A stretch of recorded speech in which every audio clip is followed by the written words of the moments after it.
Happy Sabbath mga kapatid, no? So, purihin ng Panginoon at nagpapasalamat ako kay Brother Kurt na po yung invite, no? Na maging tagapagsalita natin ngayon, no? So, yan po, ating po pag-usapan ngayon, no? Aking dadaling message sa inyo, ang kahalagahan ng ilaw sa buhay ng tao, no? So, alam po natin ay malapit na po Harvest 2025, no? So, tayo po ay hinahanda bilang maging isa sa mga daan para makaabot ng tao o makaabot sa mga ibang mga kaluluwa na para malaman ang kalooban ng Panginoon. Kaya isa po ito sa dinala kong topic, yung ang kahalagahan ng ilaw sa buhay ng isang tao. Mababasa po natin ang unang talata natin ay magtagpuan po yan sa Awit 119 versikulo 105. No?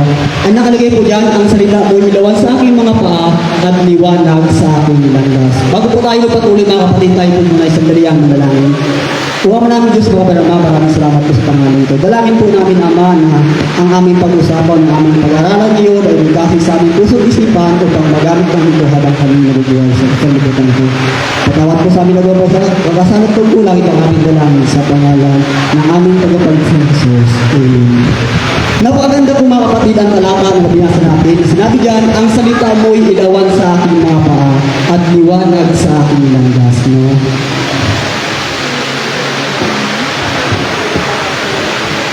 Yan po mga kapatid, sure lang po yan. Ang inyong malit na lingkod po ay pinanggalingan ko po talaga ang taga Palawan. Ako po ay nabinyagan 2013 sa Palawan. And then, umaralin po ako sa ating paralan sa Palawan sa Adventist Academy. And then, hindi po tayo pinalad. Ang inyong malit na lingkod po ay isa rin po sa nangarap na maging pastor balang araw. Hindi po natapos yung panahon. Ako po ay pumunta ng Laguna year 2017. Winto ko lang po ito mga kapatid. Habang dito pa ako sa Laguna, ako po doon sa Palawan, district po talaga ako sa Palawan. No? So dumating ako dito sa Laguna, and then yan pa ako na po sa San Martin. Dumating po sa point na ako po ay nahina sa aking pananampalataya. No, hindi, nagpapasalamat po ako sa Panginoon dahil sila po isa sa mga daan na ang inyong malit na lingkod ay bumalik ulit. No? Kaya nga po sinabi diyan, ang salita mo ilawan sa aking mga paa at liwanag sa aking landas. Minsan dumating sa buhay natin na nawala yung ilaw sa buhay natin. No? Minsan ay yung ilaw na ito ay napapatay sa buhay natin. Pero sabi ng Panginoon, ang salita niya ay dapat ay maging ilawan sa atin, sa inyo, sa ating lahat. No? Sa ating landas natin pinatahan.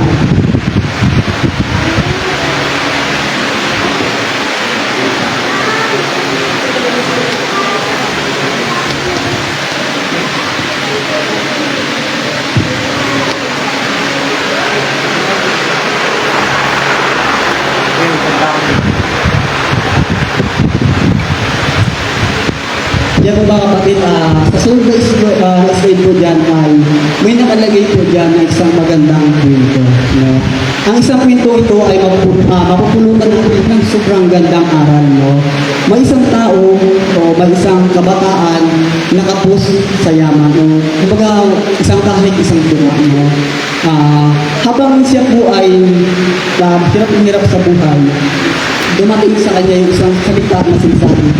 Sa isang kuwibang doon sa taas ng bundok, ay may kuwibang sa taas ng bundok, ako sabi mo yan ay mayroong kayamanan, sabi mo sa kanya. So, dahil nga mahirap yung batang ito at gusto makaraw sa buhay, ay pumunta po siya sa kuwibang ito. No?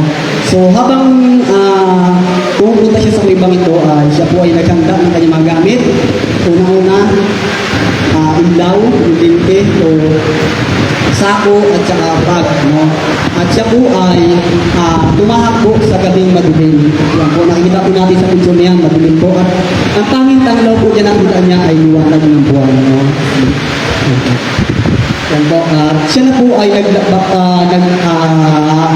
umakit na po o nagbaybay na sa sabing kuwibang iyon. No? And then, sa kalagitnaan na po yan ng gubat. Yan po. Yan po. At pagdating niya po sa gubat na yun, ay nakita niya po ang kuwibang na. Yan. So, nakita niyo na po ang kuiba doon sa taas ng bundok na iyon.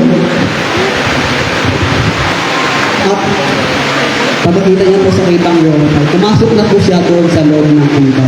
And then, alam naman po natin sa mga kapatid natin na nakapasok po ng kuiba o ng PMI, pag pumasok talaga tayo sa umpisa, maliwanag. And then, mapunta sa dulo, ay madilim. No? So, nakita niya doon sa may bungad na madilim. No? So, ano dapat gawin? Sinindi niya ang ilaw. No? So, habang sinindihan niya ang ilaw, ay siya po ay nagabaybay papasok sa loob ng kuiba. No?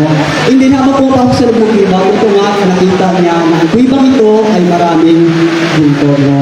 So, umpisa, maliliit, hanggang palaki ng palaki ang kanyang natutulog. Dala-dala niya po ang kanyang ilaw. Sa isang banda po ay nawili po siya sa pulot ng kayamanan sa loob ng kuiba. Yan. Habang nawili po siya, nailapag niya ang kanyang ilaw sa tabi.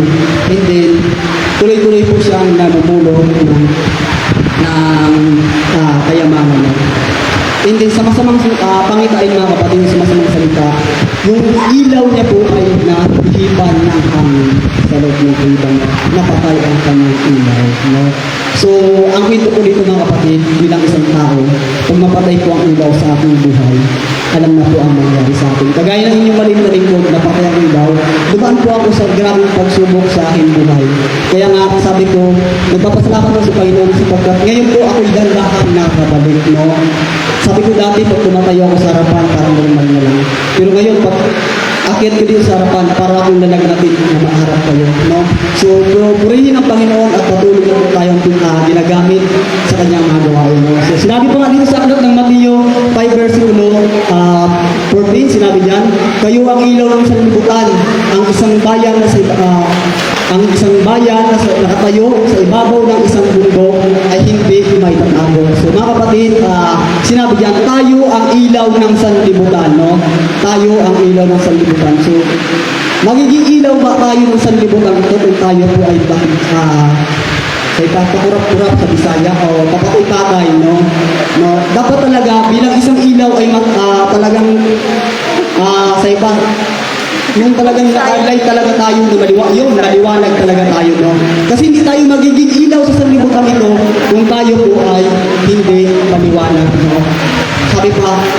Sabi pa nga, mayroon pa ang kwento doon na may isang magaling na mangangaral.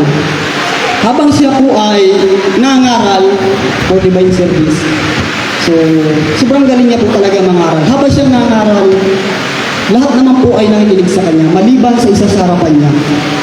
Sa tapat niya po. Yung isang sa tapat niya to ay tulog habang siya ay nangaral. So, ginawa niya, kinausap niya yung isang bata pagkatapos ng divine service. Sabi niya, pag ako uli ang mangaral, sabi niya, gigisingin mo itong katabi mo, sabi niya, uupahan kita ng 7 na pisos. So, yun, pagdating nga sa Sabat at siya po'y nangaral ay pagkatulog ng matanda, ginising niya. No, habang ginising niya ito, ay gano'n na ang nangyari. Sa sunod na ilang Sabadong dumaan, nagsisermon itong lalaki ito, yung magaling na preacher nito. At nakita niya uli ay tulog yung taong yun sa kanyang harapan. Sinabi niya sa bata, yung pagkatapos siya ng salita, no? Bakit? Sabi niya, natulog pa rin itong taong ito. Sabi niya, binibigyan naman kita ng sumol ng 50 pesos, sabi ng gano'n, no? Sabi ng bata, o nga po, ay, ngunit binigyan niya po ako ng 100, sabi ng gano'n. Kaya hindi po siya nagising. Alam niyo mga kapatid, sa buhay ng isang tao na kapatid, bagamat tayo hinihila tayo ng kabutihan o ng kaliwanagan, dumarating po talaga na mas malaki ang bayad ng kadiliman sa buhay o malaki ang hugot ng kadiliman sa buhay natin. No? Kaya, totally, sabi pa nga ng versikulo sa Biblia, ang maliligtas ay sindami na bituin sa langit. Ang mapapamak, sindami na bituin sa dagat. No? Mapapansin po natin doon, makikita natin na kaunti lang talaga ang dumadala ng kaliwanagan sa buhay ng tao. Alam niyo kung sino yun? Tayo yun mga kapatid. Kaya ang ilaw natin, panatiliin natin malakas, no? Kasi ito po yung daan para may mga iba pa tayong mga kaluluwang nakay, no?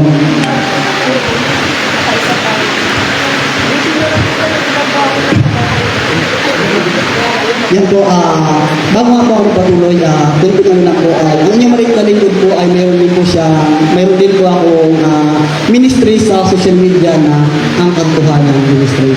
Pinuwin din po, kumari ay pinating masayag yung mga ating video kasi para sa maraming tao pa na hindi napapakinggan. Alam natin maraming mga kapatid tayo na talagang napokus sa social media. So, hindi naman lahat napapanood nila. No? Yan po ang sinabi po niya sa Mateo 5 verse 6. Nakalagay dyan, lumiwanag na kayo ngayon ayo ang inyong ilaw sa harap ng mga tao upang makita nila ang inyong mabuting gawa at makilala nila ang inyong amang nasa langit, mga kapatid. Ano sabi? Lumiwanag tayo kasi tayo ang makitaan nila na yung ama natin sa langit, no? Kaya tayo, mga kapatid, ngayon nabasa na natin ito, patuloy tayo magliwanag ng mga kapatid. Alam niyo po, doon sa lugar namin, kasi istinita yung lahat lang sa amin sa lugar namin sa bahay. Pag lalabas ako ng bahay, pag alam nila nakabuhis na ako, ay sabi ng mga tao, Sabado na pala, sabi nila. Kasi alam nila, pag ako nakabuhis na, alam nila kung ano yung ugali yung mayroon ako. Kasi alam nila kung ano talaga ako. Kasi una-una, sa atin na makikita yan na hindi tayo nagmamura. Higit sa lahat, ang mga adik sa mga kapatid, laging nakangiti. Yari kayo pag hindi kayo nakangiti ngayon, hindi kayo Adventist lang. No? Lagi talaga nakangiti pag Adventist ka, mapalangiti ka. Bagamat kahit hindi mo siya kilalaman, sa madaling mo lang siyang mangiti. No? And then, sa mga galaw natin, sa mga kilos natin, at higit sa lahat, hindi tayo nahilig sa makasangitan ng bagay. No? Kaya sinasabi dyan, ang sinasabi dyan na ipakita natin ang ating ilaw. Kung baga hindi naman natin ipa-islap yung ating ilaw. No? So, yan, nagatilaw ang orasan kayo. Wala akong makita ibang orasan dito yung maliban sa sipon. Yan po, mga kapatid, sinabi rin po dyan, at ang ilaw ay lumiliwanag sa kadiliman. Ito'y hindi mapapanglaw sa kadiliman. No? So, ganun po tayo. Pag tayo po ang aral talaga natin ay manatili sa atin, ay hindi po talaga tayo mapapanglaw, mga kapatid. Ay hindi tayo mapapanglaw sa kadiliman. Kagaya nga lang na isang senaryo na dumating sa akin. No? Ako po ay nagtatrabaho. Habang ako ay nakatrabaho sa Honda Philippines, dyan sa San Tomas, ay kumakain kami. So, habang kumakain kami doon, ay amahan at pagkain ng baboy, mga pusit, na gano'n, sabay. Sabi niya sa akin, kain na daw. So, ang dala ko lang ng ulam doon ay itlog na pinarin ko. So, sosyali. Sabi ko yun. Sabi na, bakit hindi daw ako kumakain mo? Sabi ko sa kanila, hindi pa ako kumakain sa pagkakaya na hindi dapat pagkain. Nagulat sila sa akin. So, yun, natanong ko anong religion ko. Sabi ko, ako po ay Seventh-day Adventist. So, dumating din sa punto na napag-usapan namin na bumaari ay hindi po ako magtatrabaho pag-aaral sa Sabat. Kaya nga minsan, mga kapatid, alam nyo, ang trabaho malapit sa buhay ng tao yan. Pero hindi natin pwede tayo magtrabaho kasi kailangan din natin ng trabaho, no? Kaya yun, sabi ko sa kanya, kung pwede, sabi ko dun sa pagdirahan ko na kung pwede hindi ako magtrabaho. Sabi niya, kailangan talaga. Kaya sabi ko, sir, sorry, ako'y mag-exit lang. So, kaya mga kapatid talaga, bagamat sabi ko nga ng aklat ng bukas na pastorin yung aking Kristo at sumunod kayo sa akin. Bagat mahirap tayong sumunod sa Kristo, sumunod sa Kanya, pilitin natin sumunod sa Kanya. Kung bagamat si Kristo ay taong namuhay bilang isang tao, namuhay siya na walang kasalanan. Ano pa kaya tayo, mga kapatid, na nakita na natin na mayroon na tayong gabay o guideline sa buhay natin kung paano tayo lumakad sa sanglibutan na ito. No? Kaya mga kapatid, sana ang nakalagay dyan ay lumiwanag na tayo sa pinanggawan sa kadiliman. No? Huwag na natin paingat-ingatin ang mailaw natin. Mga kabataan, alam ko ang tinutokso ng kakaway ngayon ay mga kabataan. Kagaya ko ay tinutokso rin ng sanglibutan ito. At alam niyo, mga kapatid, ayun na po, pagkatapos na po yan, Pag siya po ang ilaw ng buhay natin, pag siya po ang daan po ang mag-iilaw sa buhay natin, 100% po tayo po ay mananagumpay. Huwag po ilaw ng tinte, huwag po ilaw ng sipon, huwag po ilaw ng ilaw na yan. Ayan po ay hindi po yan tayo tatagumpay yan. Pag siya na po ang maging ilaw sa buhay natin, 100% ay tayo po yung magiging. Yun lang po mga kapatid, maraming salamat po.